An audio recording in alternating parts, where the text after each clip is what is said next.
কয়দিন ধরে এক নাগাড়ে এইভাবেই বৃষ্টি হচ্ছে। এদিকে ঘরে দুটো চালও নেই যে সেদ্ধ করে খাবো। এমন ভাবে চলতে থাকলে তো বন্যা হয়ে যাবে। কি হয়েছে গিন্নি, কি এত বিড়বিড় করছো?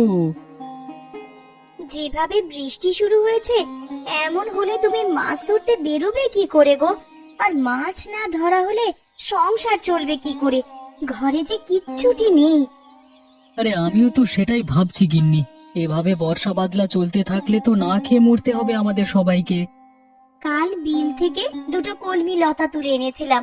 কাল কিছুটা রান্না করেছি আর আজকের জন্য রেখেছি, কিন্তু ঘরে যে কোনো চাল নেই যে রান্না করব। আশেপাশে দুই এক বাড়িতে গিয়ে একটু খোঁজ নিয়ে দেখো। আজকে আকাশটা মেঘলা হয়ে আছে, কিন্তু বৃষ্টি শুরু হয়নি এখনো। এর মধ্যে নদীতে গিয়ে জাল ফেলে দেখি মাছ পাওয়া যায় কিনা। আশেপাশে আর কার বাড়িতে যাব? সবারই তো একই অবস্থা। বৃষ্টির চোটে কেউতেই কয়দিন ঘর থেকে বের হতে পারেনি। তাহলে তুমি দুটো গমের আটার রুটি বানাও গিন্নি। আজকে রাতটা না হয় আমরা আটার রুটি আর কলমি ডাঁটা সেদ্ধ খেয়েই থাকবো। সে না হয় করলাম, কিন্তু যেভাবে বৃষ্টি শুরু হয়েছে, বানের জল ভেসে আসা শুরু হলে তো বন্যা হয়ে যাবে গো। তখনকার জন্য ঘরে তো কিছু শুকনো খাবার মজুত রাখতে হবে। সেটাও তো আমিও বুঝতে পারছি। এভাবে চলতে থাকলে তো বন্যা হয়ে গেলে না খেয়ে মরবে। আমাকে আমার জালটা এনে দাও তো দেখি। আকাশ ভালো থাকতে থাকতে মাছ ধরতে বেরিয়ে পড়ি। ঘরে শুকনো মুড়ি আছে, দুটো চিবিয়ে যাও, না হলে পরে আবার খিদে লাগবে। না না, এখন আর কিছু খাবো না। দেখি কয়টা মাছ পেলে বাজারে নিয়ে বিক্রি করব। ওই টাকায় চাল আর কিছু সবজি নিয়ে আসা যায় কিনা দেখি। রান্নাঘরে দেখো, একটা ব্যাগের ভিতরে জাল রাখা আছে। সেখান থেকে জাল আর মাছ রাখার পাত্রটা নিয়ে যাও। ঠিক আছে, আমি তবে বের হলাম গিন্নি। সাবধানে যেও।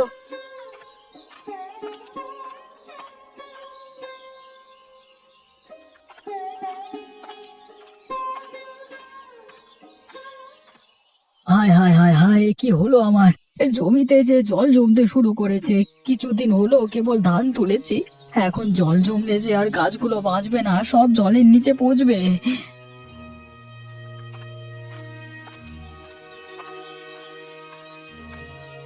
কিরে গোপাল, কি হয়েছে তোর? এভাবে আহাজারি করছিস কেন? দেখো না হারান দাদা, এই কদিনের বৃষ্টিতে আমার জমিতে জল জমেছে। আজকেও তো আকাশ মেঘলা হয়ে আছে, যে কোনো সময় বৃষ্টি নামতে পারে। এভাবে চলতে থাকলে তো জমি জলের নিচে তলিয়ে যাবে। আমিও তো আমার জমি দেখে এলাম, আমার জমিতেও তো জল জমছে রে গোপাল। বুঝতে পারছি না কি করব। এমনিতেই বৃষ্টির জন্য মানুষের আয় রোজগারের পথ বন্ধ হয়ে আছে কদিন ধরে। তার উপর আমাদের চাষিদের যদি এই অবস্থা হয়, তাহলে মানুষ খাবে কি আর বাঁচবে কি করে? এখন থেকে আমাদের আগাম প্রস্তুতি নিয়ে রাখতে হবে, নাহলে পরে আমাদের বিপদে পড়তে হবে। আমরা গরিব চাষাভুষো মানুষ, আমাদের নিজেদের জমানো তো তেমন টাকা পয়সা থাকে না। যা থাকে জমির কাজে লাগিয়ে দিই ফসলের আশায়। তা তুই ঠিকই বলেছিস গোপাল, আমরা তো ফসলের আশায় কত কি বিসর্জন দিই।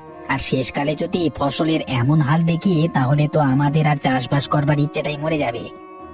এক কাজ করলে কেমন হয় দাদা? কি কাজ? আমরা যদি সেচে জমির জল সব বাইরে ফেলে দিই, তাহলে কেমন হয় বলো তো? তুই খেপেছিস নাকি রে গোপাল? এই এত জল কি সেচে শেষ করা সম্ভব? কি করব বলো, জমির এমন হাল দেখে মাথায় যা আসছে তাই বলে ফেলেছি। বিপদের সময় এমন অস্বাভাবিক চিন্তা মাথায় আসে, কিন্তু তাই বলে তো আর বোকার মতো সেটা করতে গেলে হবে না। তাহলে এখন আমরা কি করব দাদা? কি আর করব, আকাশ পানে চেয়ে থাকা ছাড়া কোনো উপায় নেই। আকাশে রোদ উঠলে এই জল শুকিয়ে যাবে, তখন আবার ফসল বোনা যাবে যদি এগুলো নষ্ট হয় তো। আবার ফসল বুনবার মতো সামর্থ্য এখন আমার নেই দাদা।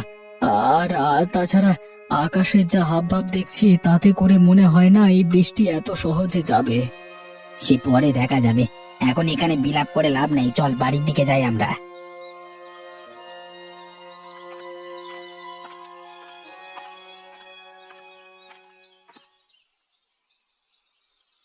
একটু সুযোগ পেলেই হলো, এই মেয়ে কাদামাটি নিয়ে খেলতে বসে যাবে। জামা কাপড় ময়লা হলে আজ তোর কপালে দুঃখ আছে ননি, এই আমি বলে দিলাম। আমার একটু খেলাধুলো তোমার সহ্য কেন হয় না বলো তো মা? তোর খেলাধুলো আমার সহ্য হবে কি করে? খেলা করতে গেলেই তো জামা কাপড়ে কাদামাটি মাখিয়ে আসিস। এই বৃষ্টি বাদলা দিনে আমি জামা কাপড় শুকাতে দেবো কোথায়? পর এত দিন বৃষ্টিতে আমি দুদণ্ড বাইরে বেরোতে পারিনি, আর কতক্ষণ আমাকে ঘরবন্দি হয়ে থাকতে বলছো তুমি? এই মেয়ের চোপা দিন দিন বেড়েই চলেছে। দিন দিন বড় হচ্ছিস আর আদব কায়দা সব ভুলতে বসেছিস দেখছি। মা, ও মা, আমার না খুব খিদে পেয়েছে, আমাকে কিছু খেতে দাও না মা। একটু আগেই না গুড়মুড়ি খেয়ে খেলতে বসলি, এখনই তোর খিদে পেয়ে গেল? অভাবের স্বভাব নষ্ট, কথাটা তো সত্যিই দেখছি। পেটের খিদে কি আর অভাব মানে বলো? আমার যে একটু বাদে বাদে খিদে পায় মা। গুড় মুড়ি যা ছিল সব তো খেয়ে সাবার করেছিস একাই, এখন তোকে আর কি খেতে দিই বলতো? ঘরে কিচ্ছুটি রাখার উপায় নেই তোর জন্যে। খাবার দেখলেই কখন খেয়ে শেষ করবি সেই চিন্তা তোর। এখন আমার খুব খিদে পেয়েছে, আমায় কি খেতে দেবে দাও।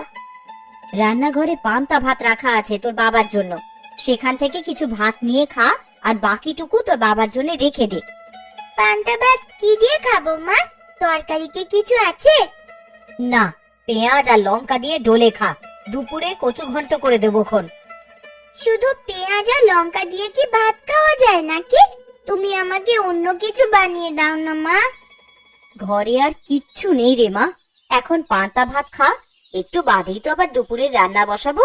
রান্না হয়ে গেলে তখন আবার গরম গরম ভাত খাস। ঠিক আছে মা, তাই দাও তবে আমাকে। তুই রান্নাঘরে গিয়ে নিজে নিয়ে খা না, আমি দেখি কচুগুলো কেটে ফেলি। আর সাবধানে যাস, উঠানে আবার পা পিছলে পড়লে কিন্তু ব্যথা পাবি।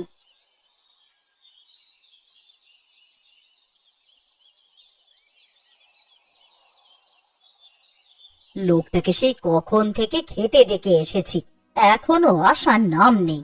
আর এইদিকে যে খাবারগুলো সব ঠান্ডা হয়ে যাচ্ছে।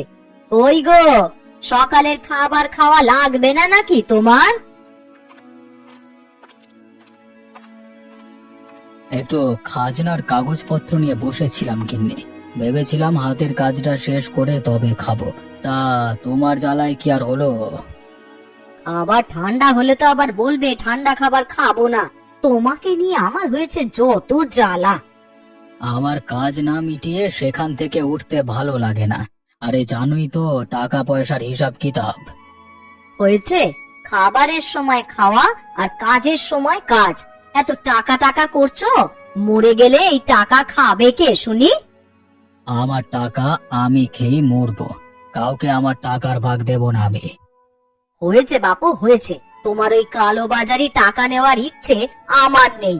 দুবেলা দুমুঠো ভাত খাই, সেটাই আমার হজম হতে চায় না।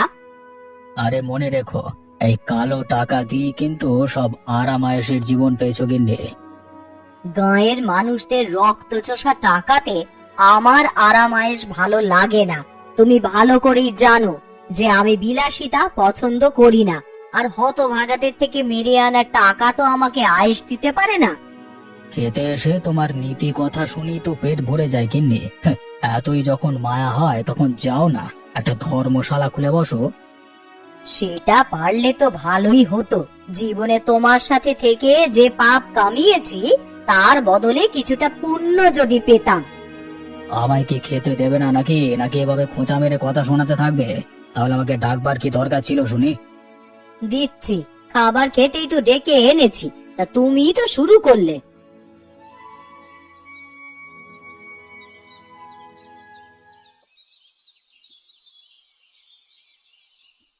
ননি, ও ননি, একবার এদিকে আয় তো মা।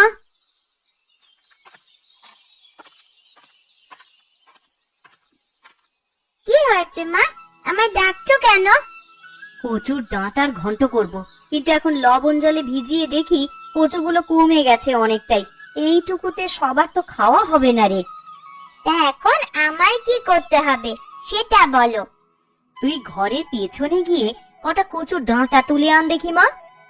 ওরে বাবা, আমি পারবো না ঘরের পেছন থেকে কচু আনতে যেতে।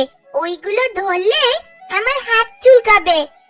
হাতে প্লাস্টিক বেঁধে তুলে নিয়ে আয় মা, না হলে দুপুরের তরকারি যে কম পড়ে যাবে। বিকেলে আবার গয়া পিসির বাড়িতে যাব, তখন পিসির জন্য তো একটু কচু ঘন্টের তরকারি নিয়ে যাব ভেবেছি। গয়া দিদার বাড়িতে যাবে মা? হ্যাঁ রে মা, অনেকদিন হলো পিসির দেখা নেই, তাই ভাবছি একবার গিয়ে দেখা করে আসি। বেশ, তাহলে আমিও যাব। আমি এক্ষুনি কচুর ডাঁটা তুলে আনছি মা।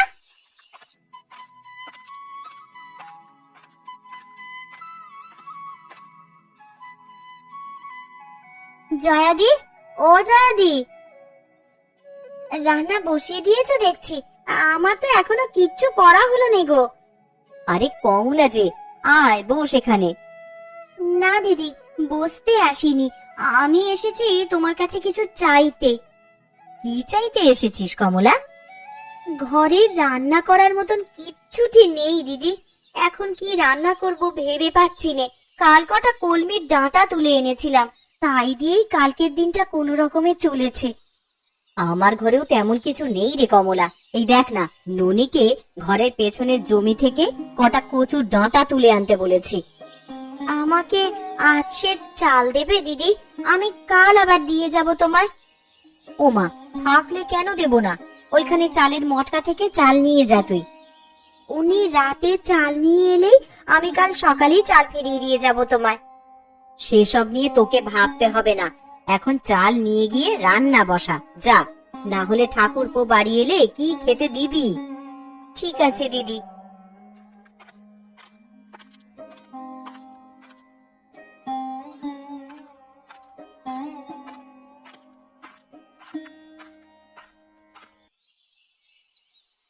আজ দুদিন হয়ে গেল বাড়ির বাইরে কোথাও যেতে পারছি না। এইভাবে জলবন্দি হয়ে কি থাকা যায় নাকি? ঠিক মতো দুদিন রান্না খাওয়াও হচ্ছে না।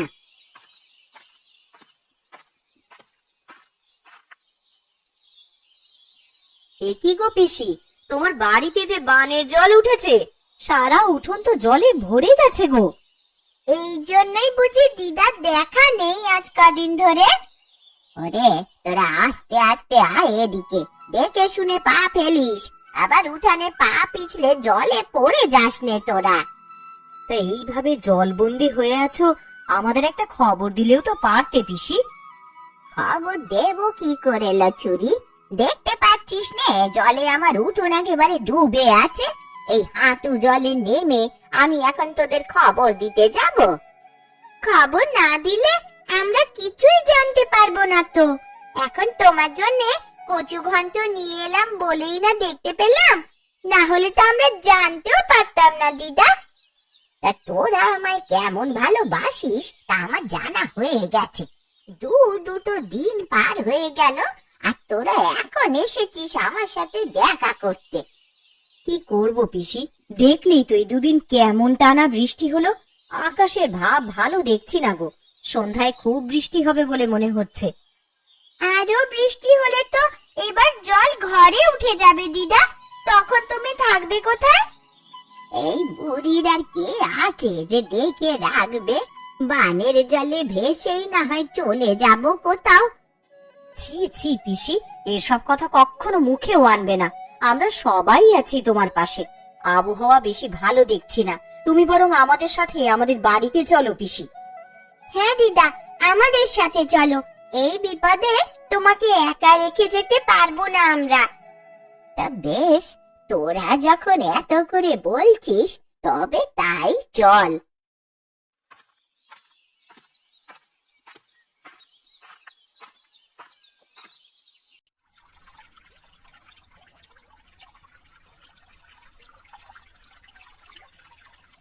ভাগ্যিস কিছু শুকনো খাবার এনেছিলে, না হলে তো আমাদের দুর্ভোগের শেষ ছিল না। যেভাবে পানির জল হুট করে বাড়িতে প্রবেশ করা শুরু করলো, খাবারের জন্য কোথায় যে যেতাম পরে।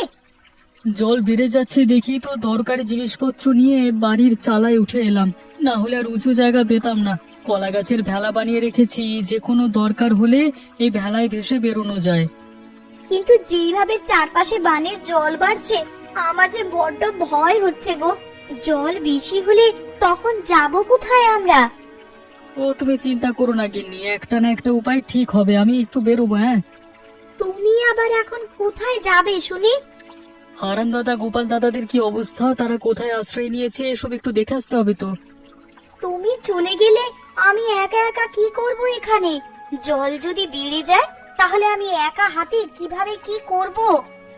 ওসব নিয়ে চিন্তা করো না গিন্নি, কলা গাছের ভেলা তো একটা বানাইনি, মানে আমি আগে থেকে আর একটা ভেলা বানিয়ে রেখেছি, কোনো বিপদের আভাস পেলে জিনিসপত্র নিয়ে ভেলায় চড়ে বসবে। হ্যাঁ, না বাবা, আমার একার এত সাহস হবে বলে মনে হচ্ছে না। হবে গিন্নি হবে, বিপদে পড়লে মানুষ সব করতে পারে। ভাবছি সবাইকে নিয়ে মোড়লের বাড়ি যাব কিছু সাহায্যের জন্য, আর সাথে করে জালটা নিয়ে যাব। বানের জলে ভাসা কোনো বড় মাছ পেলে ধরবো। মানুষ বাঁচবে কি করে তাই ভেবেই মাথা খারাপ হয়ে যাচ্ছে, আর তুমি কিনা বানে ভাসা মাছ ধরবে? হ্যাঁ গো হ্যাঁ গিন্নি, যদি ভালো মাছ পাই তবে আমরা সবাই মিলে সেটা তো খেতে পারবো। কারোর কাছেই যে খাবার জিনিস তেমন কিছু নেই। তা তুমি ঠিকই বলেছো, এই সময় তো নদী নালা সব ডুবেছে, বড় বড় মাছ এখন বানে ভেসে আসবে। আমি জালটা নিয়ে একটু ঢু মেরে আসি, আর দেখে আসি সবার কি অবস্থা। ঠিক আছে, সাবধানে যেও, আর তাড়াতাড়ি ফিরে আসবে কিন্তু। ঠিক আছে গিন্নি।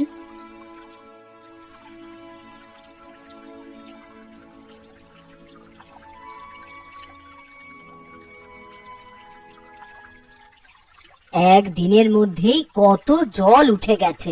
এইভাবে বানের জল আসতে থাকলে তো সারা গ্রাম জলের নিচে চলে যাবে।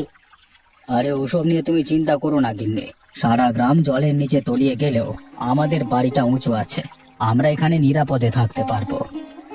তুমি কেমন মোড়ল বলো তো? আমি আমাদের কথা বলছি না, আমি বলছি গ্রামবাসীদের কথা।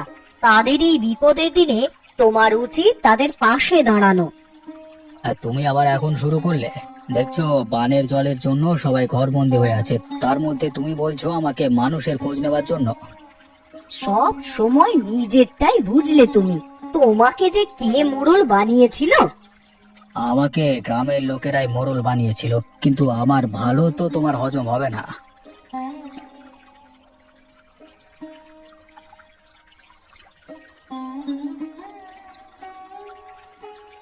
মোড়ল মশাই বাড়িতে আছেন নাকি? একবার বাইরে আসুন তো, আমরা সবাই আপনার সাথে কিছু পরামর্শের জন্য এসেছি। আমি দোতলার উপরে এখানে, গোপাল তোমরা উপরে তাকাও। আপনি আমাদেরকে একটু সাহায্য করুন না বাবু, না হলে তো সবাই না খেয়ে মারা পড়বো। কি সাহায্য করবো আমি তোমাদের? আপনার কোষাগার থেকে যদি আমাদের কিছু চাল এবং আঠা দিয়ে সাহায্য করতেন, তবে সবাই পেটের খিদে নিবারণ করতে পারতাম। আমার কোষাগারে যা খাদ্যশস্য জমানো আছে সেগুলো তো আমার ব্যবহারের জন্য জমানো আছে, সেখান থেকে তোদের দিলে আমি চলবো কি করে? কিন্তু আমরা যে সবাই খুব দুর্দশার মধ্যে দিয়ে যাচ্ছি বাবু। আমার ঘরে চাল নেই, তরকারি নেই, শুকনো মুড়ি চিবিয়ে দিন কাটাচ্ছি। ওই ঢের ভালো তোদের জন্য, আমি সেভাবে কিছু দিতে পারবো না তোদের, নিজেরটা নিজেরাই জোগাড় করে নে। ঠিক আছে বাবু, আমরা তাহলে আসি এখন।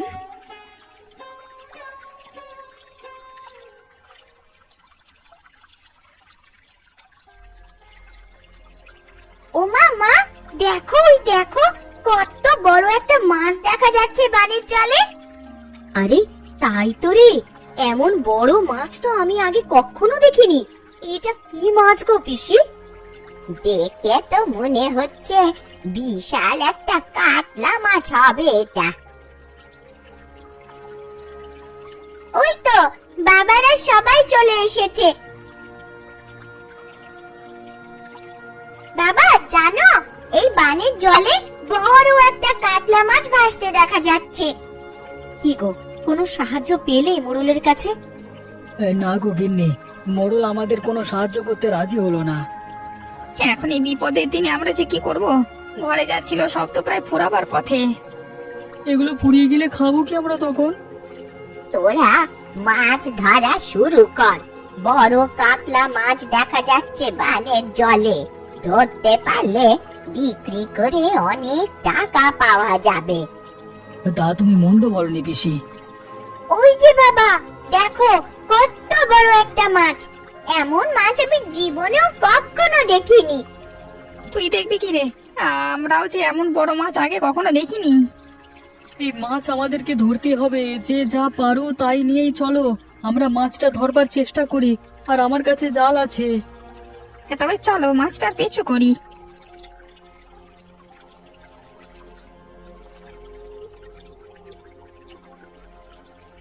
কিরে, তোরা সবাই মাছ ধরবার সরঞ্জাম নিয়ে কোথায় চলেছিস? আগে মোড়ল মশাই, বানে জলে এক বড় কাতলা মাছ ভেসে উঠেছে একটু পর পর, তাই আমরা সবাই সেটা ধরতে বেরিয়েছি। ওই তো মাছটা আবার ভেসে উঠেছে। আরে সত্যি তো, মাছটা যে অনেক বড় দেখছি। আমি এর আগে এমন বড় মাছ কখনো দেখিনি গো।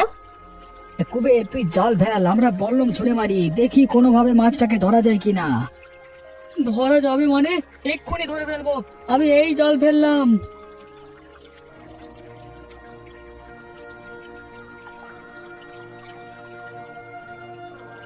দাদা আমাকে সাহায্য করো তোমরা, একা হাতে আমি বড় মাছ তুলতে পারবো না, এই মাছটা জালে আটকা পড়ে লাফালাফি করছে। হ্যাঁ হ্যাঁ, আমরা সাহায্য করছি তোকে।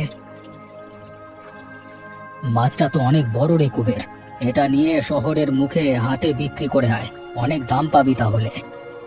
না না, এই মাছ আমি বিক্রি করব না বাবু, এই মাছে সবার অধিকার আছে, সবাই এই মাছ দেখেছে, আমি একা এটা করতে পারবো না, তাই আমি এটা ভাগ করে নেব সবার সাথে। মোড়ল মশাইকেও তার ভাগেরটা আমরা এখানে দিয়ে যাব। দেখলে দেখলে তো ওরা কেমন ভালো মানুষ। বানে ভেসে আসা একটা বড় কাতলা ধরে ওরা সেটা তোমাকে ভাগ দিতে চাইছে, আর তুমি কিনা ওদের একটু সাহায্য করতে চাওনি। আমি আমার ভুল বুঝতে পেরেছি, আসলে একা একা কোনো কিছু ভোগে শান্তি নেই। কথায় আছে, ভোগে নয় ত্যাগেই প্রকৃত সুখ। তোরা যাবার পথে আবার কোষাগার থেকে চাল ডাল যা লাগে নিয়ে যা। তাহলে তো আজকে বানে ভাষা বড় কাতলা মাছ দিয়ে মহাভোজ হবে সবার। তোরা বাড়ি গিয়ে সবাইকে আমার এখানে নিয়ে আয়, এই বিপদে আমরা সবাই একসাথে আমার বাড়ির দোতলায় থাকবো। ঠিক আছে বাবু, আমরা তাহলে বাড়ি গিয়ে সবাইকে নিয়ে আসি। মাছটা আপনার বাড়িতে রেখে যাই, এসে না হয় রান্না বান্নার আয়োজন করা যাবে। হ্যাঁ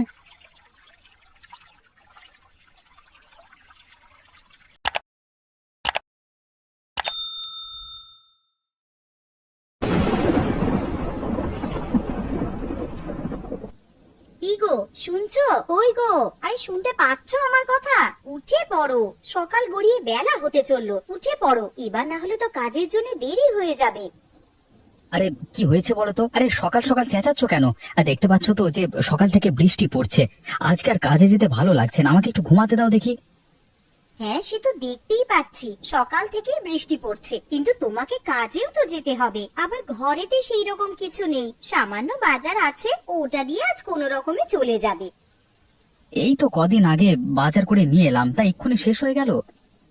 তার শেষ হবে না? তুমি একদিন সামান্য পরিমাণে বাজার করে নিয়ে আসবে, আর সেটা কি সারা মাস ধরে চলতে পারে নাকি? আরে উঠে পড়ো, উঠে বাজারে যাও তো। দেখো গিন্নি, আজকে সকাল থেকে প্রচন্ড বৃষ্টি পড়ছে, আমি আজকে কাজেও যাব না আর বাজারও করতে যাব না, যা আছে ওদিক দিয়ে আজকে চালিয়ে নাও আর কি। কালকে সকাল সকাল উঠে বাজারে যাব, আমাকে এখন বিরক্ত করো না, ঘুমাতে দাও, ভালো লাগে না।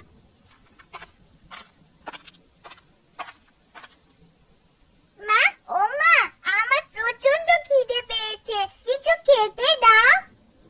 এই তো সোনা, রান্নাঘরে কয়েকটা আলু ছিল, তাই দিয়ে আলুর তরকারি রান্না করতে বসিয়ে এসেছি। আর কিছুক্ষণ অপেক্ষা কর, তরকারি হয়ে গেলেই খেতে দিচ্ছি তোমাকে, কেমন? ঠিক আছে মা, তাহলে রান্নাঘরে গিয়ে বসে অপেক্ষা করি, তরকারি হলেই খেয়ে নেব। হ্যাঁ সোনা, তুই যা, গিয়ে আগে হাত পা ধুয়ে নে, তারপর রান্নাঘরে খেতে আসবি।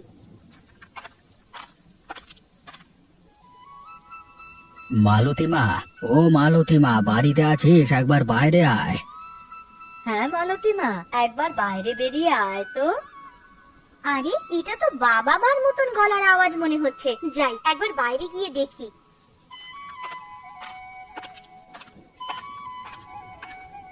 আরে তোমরা হঠাৎ করে আমাদের বাড়িতে চলে এলে, আবার এই ঝড় বৃষ্টির দিনে?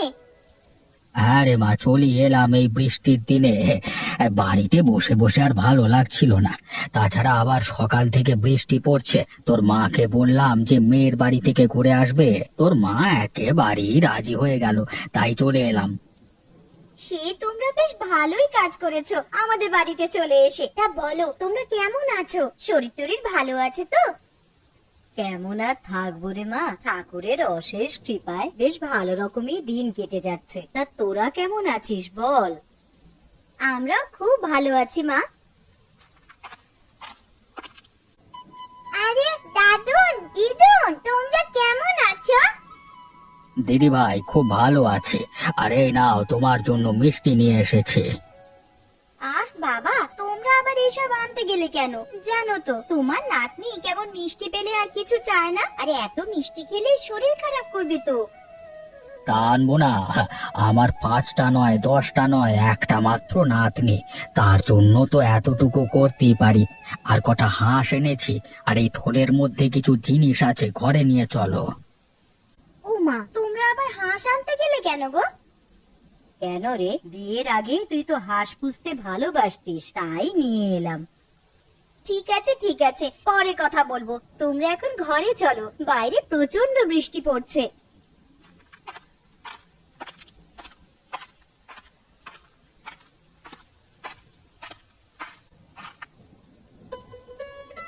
বাবা, ও বাবা, ওঠো গো, একটা সুখবর আছে। আবার কি হলো রে মা? আমাকে কি তোরা একটু শান্তিতে ঘুমাতে দিবি না? আরে একদিন একটু কাজে ছুটি নিলাম, তাও দেখছি আরামে ঘুমাতে পারবো না। তা বল কি হয়েছে? বাবা জানো, আজ দাদু আর দিদু আমাদের বাড়িতে এসেছে। হ্যাঁ, সে কি রে? তা কখন এলো? এই তো বাবা, তুমি যখন ঘুমিয়েছিলে তখনই দাদু আর দিদুন আমাদের বাড়িতে এসেছে। দাদু আর দিদুন ওই ঘরে বসে আছে। একে বৃষ্টির জন্য কাজে যেতে পারিনি, পকেটে সেরকম পয়সা নেই, আবার শ্বশুর শাশুড়ি চলে এলো, এখন দেখছি পকেটে যেটুকু টাকা ছিল সেই সমস্ত টাকাই ফাঁকা। বাবা তুমি ওই ঘরে যাবে? আমি চলে গেলাম, তুমি এসো। হ্যাঁ রে, চল মা।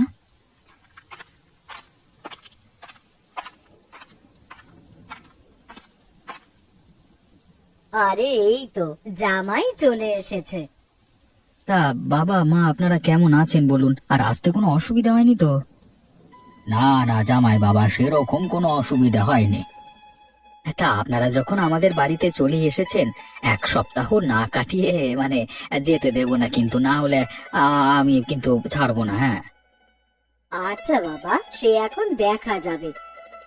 না মা, দেখা যাবে বললে তো হবে না, জামাই যখন একবার বলেছে তখন তোমাদেরকে এই কথা রাখতেই হবে। আর কি গো শুনছো, আর তুমি একবার রান্নাঘরে এসো তো, কিছু কথা আছে।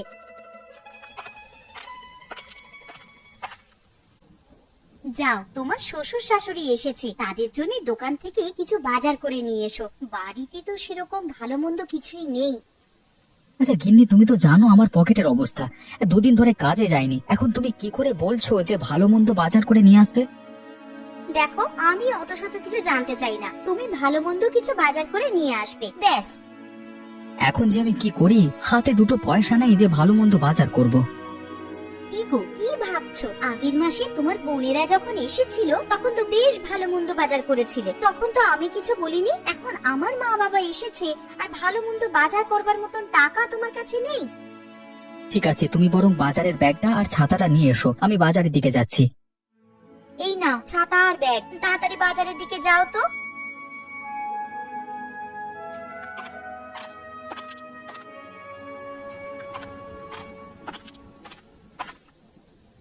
আরে মালতী, জামাইকে দেখলাম হাতে ব্যাগ নিয়ে মাথায় ছাতা দিয়ে বাজারের দিকে যাচ্ছে, তুই এই বৃষ্টির দিনে ওকে বাজারে কেন পাঠালি রে?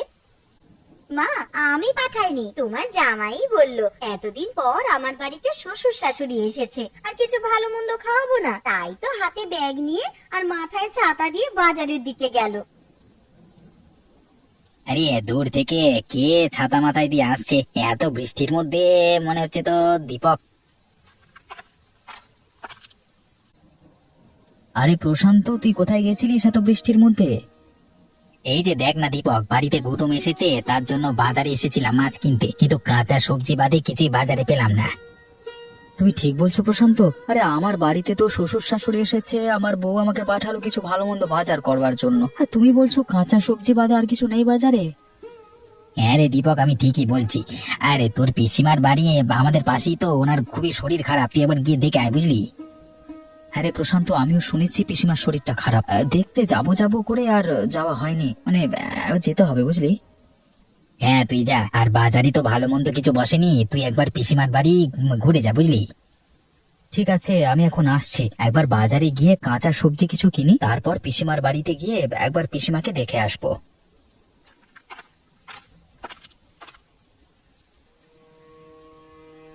লোকটা কোথায় যে গেল? এত বেলা হয়ে গেল, ঘরেতে সেরকম কিছু ভালো মন্দ নেই যে রান্না করব। কি রে মা, কি এত চিন্তা করছিস? না মা, সেরকম কিছু নয়, আসলে বেলা হয়ে গেল তো, আর তোমার জামাইও তো সেই কখন বাজারে গেছে, এখনো বাড়িতে ফিরলো না। কি যে রান্না করব সেটাই ভাবছি। সে নিয়ে তুই অত চিন্তা করিস না, বাইরে এত বৃষ্টি পড়ছে দেখতেই তো পাচ্ছিস, হয়তো জামাই আমার বাজার করতে গিয়ে কোথাও আটকে গেছে এই বৃষ্টির জন্য। মা, তোমার জামাইকে আমি ভালো করেই জানি, দেখো গিয়ে হয়তো চায়ের দোকানে বসে বন্ধুদের সাথে আড্ডা দিচ্ছে। তাহলে মা, আজকে কি রান্না করব? বাড়িতে যা আছে তাই দিয়ে কিছু কর না একটা। বাড়িতে চাল ডাল আর আলু ছাড়া আর তো সেরকম কিছুই নেই। একটু ঝাল মশলা থাকলে, তুমি যে কটা হাঁস এনেছিলে তার মধ্যে থেকে একটা হাঁস রান্না করে খেতাম, কিন্তু সেই সমস্ত মশলাই তো নেই। এসব কথা ছাড় মা, তুই এখন যা আছে ওইগুলো দিয়েই দুপুরের জন্য কিছু একটা রান্না কর। আচ্ছা মা, ঠিক আছে, তুমি বরং বসার ঘরে গিয়ে একটু বিশ্রাম নাও, আমার রান্না হয়ে গেলেই তোমাদেরকে ডাকবো খাওয়ার জন্যে।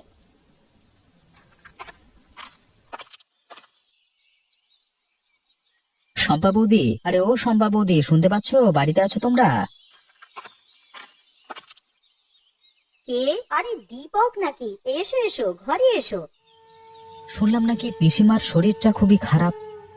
হ্যাঁ গো দীপক, পিসিমার খুবই শরীর খারাপ। তা পিসিমা কোথায়, দেখতে পাচ্ছি না যে? ওই তো পাশের ঘরে শুয়ে আছে, আসো পিসিমাকে একবার দেখবে এসো।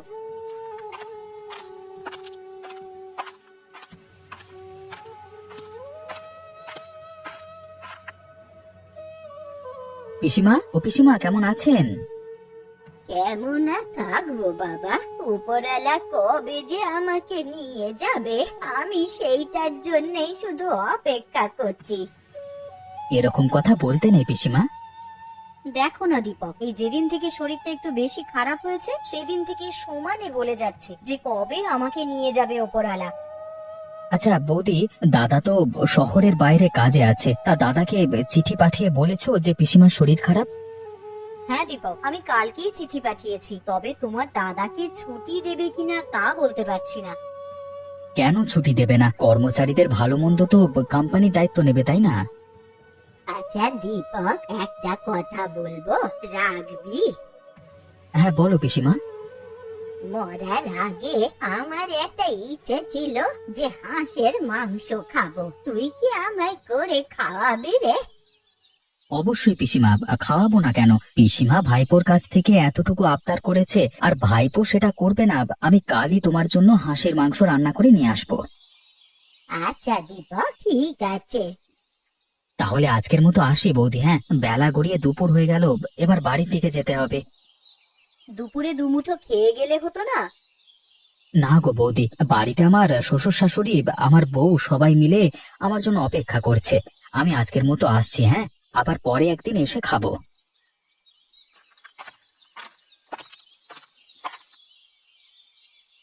কই গো গিন্নি, আমি চলে এসেছি। এই নাও বাজারের ব্যাগটা নাও। এই যে মহারাজের আসার সময় হলো এতক্ষণে, তা বলি বাড়িতে কি রান্না হবে সে বিষয়ে আপনার কিছু হুঁশ ছিল? আরে গিন্নি, রাগ করছো কেন? আমি একবার পিসিমার বাড়িতে গেছিলাম। তা পিসিমার বাড়িতে হঠাৎ গেলে কেন? কি বলবো আর গিন্নি, বাজার করবার জন্য যখন ব্যাগ নিয়ে বাজারের দিকে যাচ্ছিলাম তখন প্রশান্তর সঙ্গে দেখা হলো। আর প্রশান্তই বলল যে তোর পিসিমা নাকি খুবই অসুস্থ, তাই একবার গেছিলাম ওনাদের বাড়ি আর কি। তা গিয়ে কি দেখলে ভালো আছে পিসিমা? দেখে তো মনে হলো শরীর প্রচন্ডই খারাপ, আর পিসিমা আমার কাছে একটা আবদার চেয়েছে। পিসিমা আবার কি আবদার করেছে গো তোমার কাছে? বলেছে যে আমাকে একদিন হাঁসের মাংস করে খাওয়াবি। আমি বলেছি কেন খাওয়াবো না। ঠিক আছে, তাহলে আমার মা যে কটা হাঁস এনেছে তার মধ্যে থেকে একটা কেটে রান্না করে পিসিমাকে দিয়ে আসবে। তা কবে পিসিমাকে করে খাওয়াবে হাঁসের মাংস?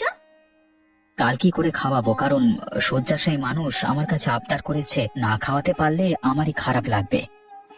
তাহলে আজ রাতেই বরং হাঁসের মাংস রান্না করে রাখি, কাল সকাল সকাল উঠে তুমি পিসিমার বাড়িতে গিয়ে দিয়ে আসবে। ঠিক আছে গিন্নি, সে না হয় করবো।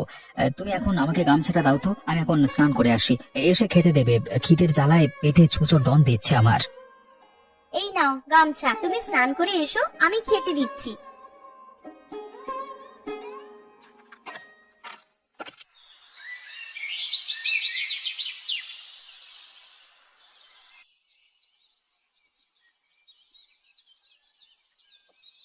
গিন্নি, তোমার মা আর বাবার খাওয়া হয়ে গেছে তো? হ্যাঁ গো, মা বাবার খাওয়া হয়ে গেছে, আর মেয়েটারও খাওয়া হয়ে গেছে। ওরা তিনজনে মিলে এখন ঘুমাচ্ছে। দীপক, আরে ও দীপক, আছিস নাকি বাবা ঘরে? আরে দেখো, তোমার নাম ধরে কে যেন বাইরে থেকে ডাকছে মনে হচ্ছে। আরে হ্যাঁ, তো এটা তো পিসিমার গলার স্বর বলে মনে হচ্ছে, কিন্তু উনি তো শয্যাশায়ী, উনি আমার বাড়িতে কি করে আসবেন? কিন্তু এটা তো পিসিমার গলার আওয়াজই মনে হচ্ছে গো। আচ্ছা চলো বাইরে গিয়েই দেখি।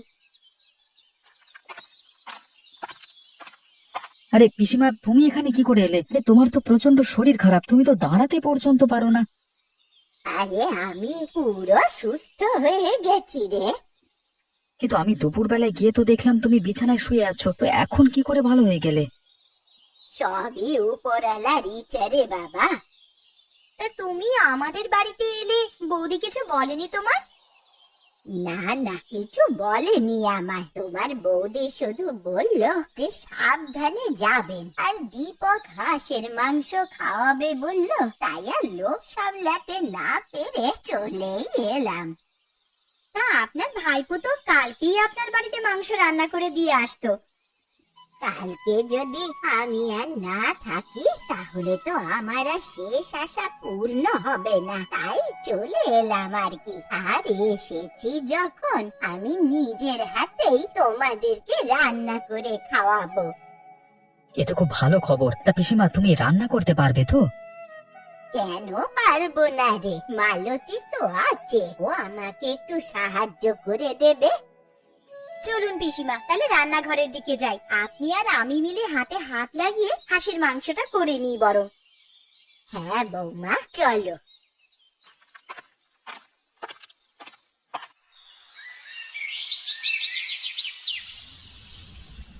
তাহলে হাঁসের মাংস তো রান্না হচ্ছেই, তা তার সাথে খাওয়ার জন্য কি করা হবে বৌমা? কি আর করবেন পিসিমা, তাহলে রুটিটাই বানানো যাক। হাঁসের মাংসের সাথে বেশ ভালোই লাগবে খেতে। হ্যাঁ মা, তুই ঠিকই বলেছিস, হাঁসের মাংসের সাথে রুটিটা একদম জমে যাবে। কিন্তু পিসিমা, একটা অসুবিধা আছে। কি অসুবিধা বৌমা? আসলে আপনার ভাইপো হাঁসের মাংস খায় না। কে খায় আর কে না খায় সে দেখাই যাবে খেতে বসে। এখন রান্নাটা আগে করে নি। আরে বেয়ান, রান্নাটা যা করেছেন না, গন্ধেতেই তো অর্ধেক পেট ভর্তি হয়ে গেল। আমার এদিকে রুটি করা হয়ে গেছে। ও পিসিমা, আপনার কত দূর? আমারও এইদিকে প্রায় হয়েই এসেছে। বৌমা, তুমি বরং ওদেরকে নিয়ে গিয়ে খেতে বসাও, আমি খাবারগুলো নিয়ে যাচ্ছি। ঠিক আছে পিসিমা, তবে সাবধানে। তিনি আমার জন্য আলাদা করে কিছু তরকারি করনি? না, তোর জন্যে আর কিছু আলাদা করে করা হয়নি। হাঁসের মাংসের ঝোল দিয়েছি, ওই দিয়েই রুটিটা খা।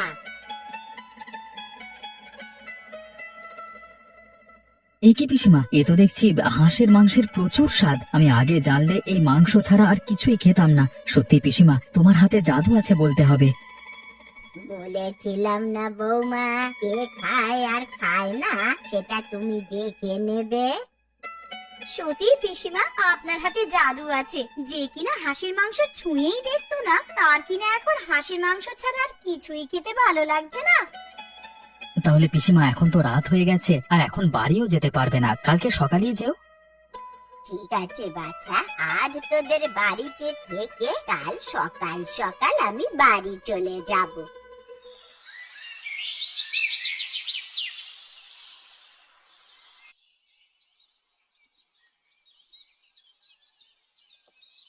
ও বাবা, চোখটা বন্ধ করতে না করতে ভোর হয়ে গেল। কখন যে রাতটা কেটে গেল টেরই পেলাম না। যাই, এবার এঁটো বাসনগুলো আবার মেজে রাখি। আবার ওদিকে পিসিমাও আছেন, তার জন্য একটু জল খাবারও করে দিতে হবে। তানিশা, ও তানিশা, তোর পিসিকে ডেকে তোল না রে। মা, ও মা, পিসি তো আমার কাছে শুয়ে নেই। কি বলছিস? বিছানায় নেই মানে? আরে তোর পাশেই তো শুয়েছিলেন। আরে বাইরে গিয়ে দেখ আছে নাকি। বাইরে কি করে যাব মা? ঘরের দরজা তো ভেতর থেকে আটকানো। তাহলে তানিশা, তুই একবার বাইরে গিয়ে দেখে আয় তো পিসি আছেন কিনা।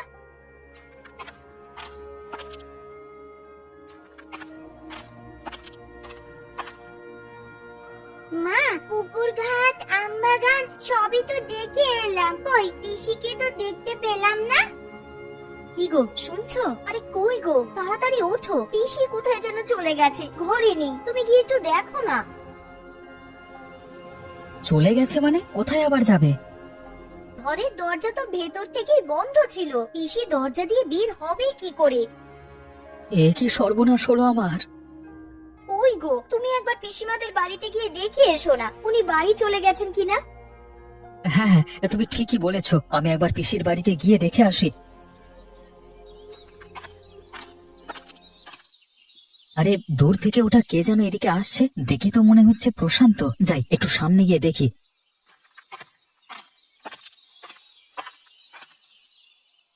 আরে প্রশান্ত, তুই এখানে কি করছিস? আর এত ছোটাছুটি করে কোথায় যাচ্ছিস? এই তো দীপক, তোদের বাড়িতেই যাচ্ছিলাম ছোটাছুটি করে। কেন রে প্রশান্ত, কি হয়েছে? আমাদের বাড়িতে আবার ছোটাছুটি করে যাবার কি আছে? আর তুই এত হাঁপাচ্ছিস কেন? দেখ না দীপক, কালকে বিকেলে তোর পিসিমা মারা গেছে। এ কি বলছিস তুই প্রশান্ত? এমনটা হতেই পারে না। এমনটাই হয়েছে দীপক, তোর যদি বিশ্বাস না হয় তুই একবার পিসিমার বাড়িতে গিয়ে দেখ না। ঠিক আছে প্রশান্ত, আমার এখন তাড়া আছে, তাহলে তুই যা, গিয়ে আমার বাড়িতে খবর দে, আমি পিসিমার বাড়িতে যাচ্ছি। ঠিক আছে দীপক, তুই যা, আমি তোর বাড়ির দিকে যাচ্ছি।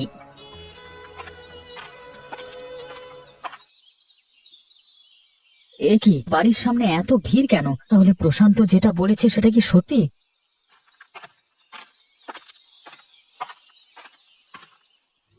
বৌদি, ও বৌদি, পিসিমার এমন অবস্থা হলো কি করে? দেখো না দীপক, কাল সন্ধ্যায় তোমার পিসিমা মারা যান। তোমাকে যে একটিবার সংবাদ দেব, বাড়িতে তো কেউই নেই, কাকে পাঠাবো বলো তোমার কাছে? কালকে সন্ধে মারা গেছে বৌদি, তুমি ঠিক বলছো তো? হ্যাঁ গো দীপক, সন্ধেবেলায় মা চোখ বুঝলেন, দুপুর বেলা একটু সুস্থ হয়েছিলেন বটে। উঠে বসলেন আর বললেন তোমাদেরকে নিজের হাতে হাঁসের মাংস রান্না করে খাওয়াবে। কে জানতো বলো, জীবন বাতি নিভে যাওয়ার আগে একবার জ্বলে উঠেছিল। আর আজকে সকাল হতেই তোমার বন্ধু প্রশান্তকে বললাম যে একবার দীপকদের বাড়িতে গিয়ে খবর দিয়ে এসো। যদি সন্ধেবেলাতেই পিসিমা মারা যায়, তাহলে কালকে আমাদের বাড়িতে পিসি হাঁসের মাংস খেতে যায়নি, তাহলে কে গিয়েছিল? হয়তো পিসিমার আত্মা তার শেষ আশাটা পূরণ করতে গিয়েছিল।